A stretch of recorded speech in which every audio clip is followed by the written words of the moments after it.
নমস্কাৰ ছাত্ৰ ছাত্ৰীসকল জ্ঞানৰ পোহৰ ইউটিউব চেনেলটোলৈ সকলোকে স্বাগতম জনাইছোঁ। আমাৰ আজিৰ এই ভিডিঅ'টিত তোমালোকৰ বাবে লৈ আহিছোঁ ক্লাছ 7ৰ সমাজ বিজ্ঞানৰ চেপ্টাৰ নম্বৰ 11 গুপ্ত সাম্ৰাজ্যৰ উত্থান পাত্ৰীৰ সকলোখিনি প্ৰশ্ন উত্তৰ।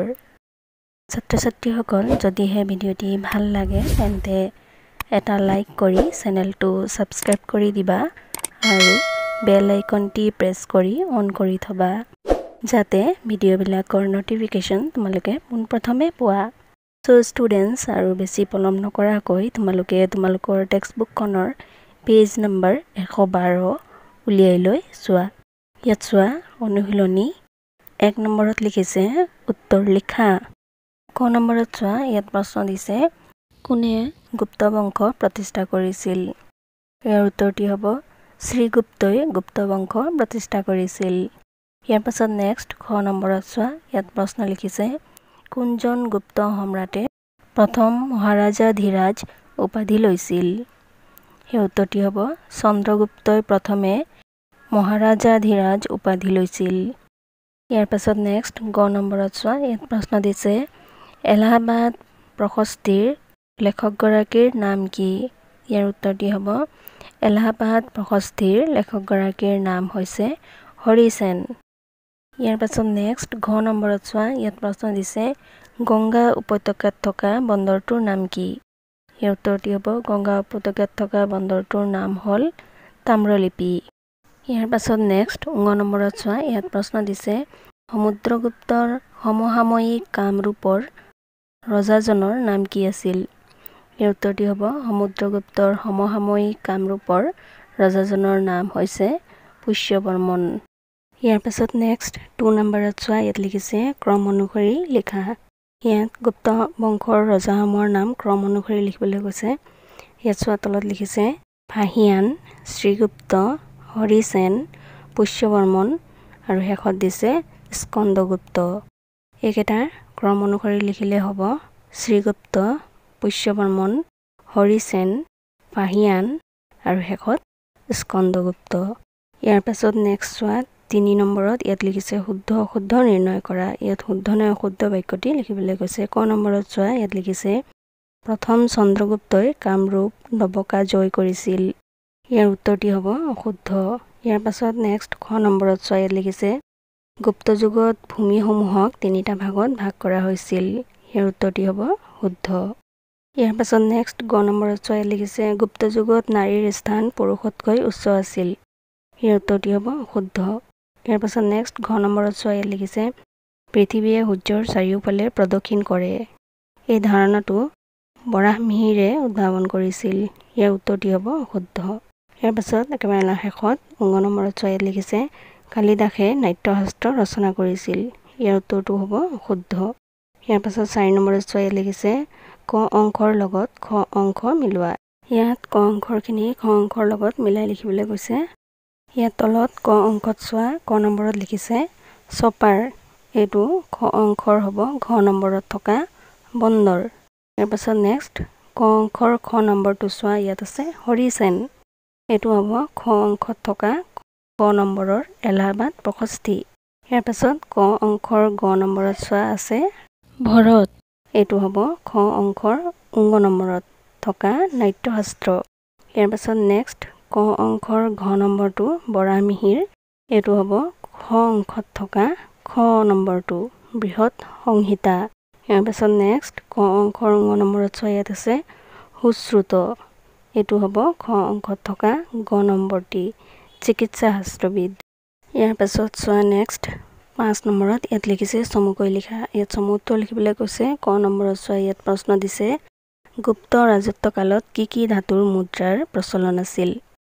এই উত্তৰটি হ'ব গুপ্ত ৰাজত্বকালত সোণ আৰু ৰূপেৰে তৈৰী মুদ্ৰাৰ লগতে কৰি মুদ্ৰাৰ প্ৰচলন আছিল। ইয়াৰ পাছত নেক্সট খ নম্বৰ প্ৰশ্নত চোৱা ইয়াত লিখিছে গুপ্তসকলে ৰপ্তানি কৰা সামগ্ৰীবোৰৰ এখন তালিকা প্ৰস্তুত কৰা।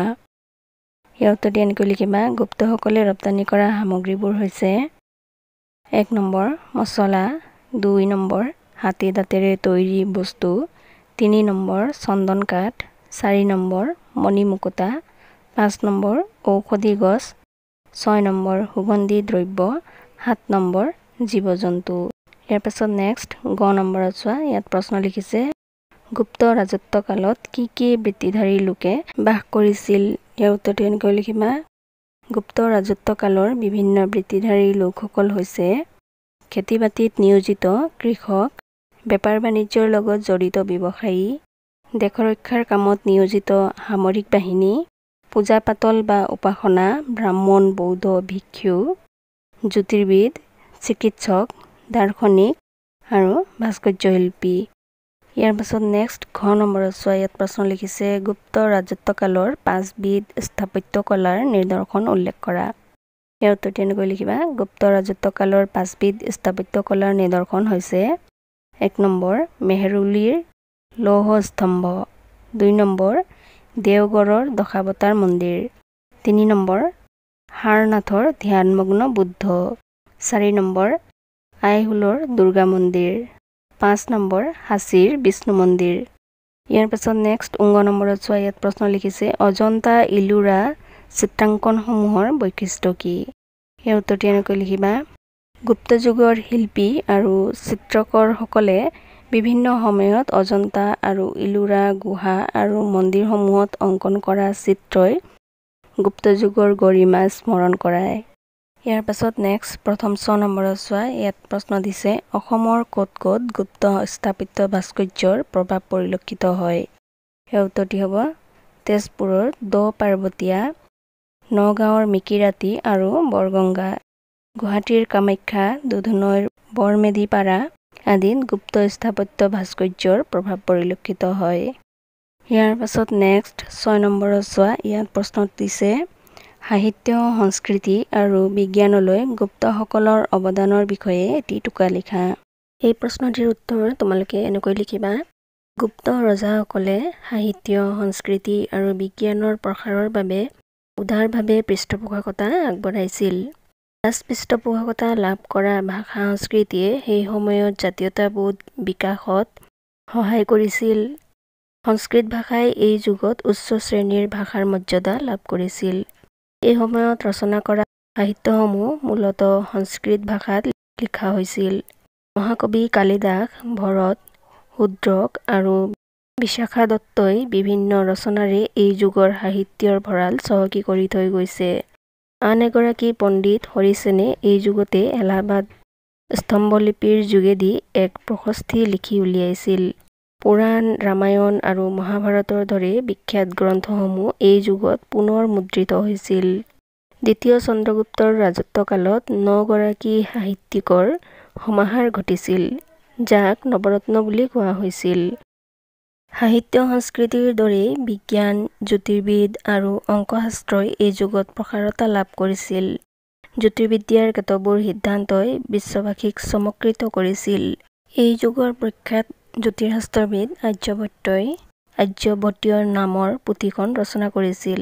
পৃথিৱীয়ে নিজ কক্ষপথত থাকি সূৰ্যৰ চাৰিওফালে প্ৰদক্ষিণ কৰে আৰু পৃথিৱীৰ ছাঁটো চন্দ্ৰৰ গাত পৰাৰ ফলত চন্দ্ৰগ্ৰহণ হয়।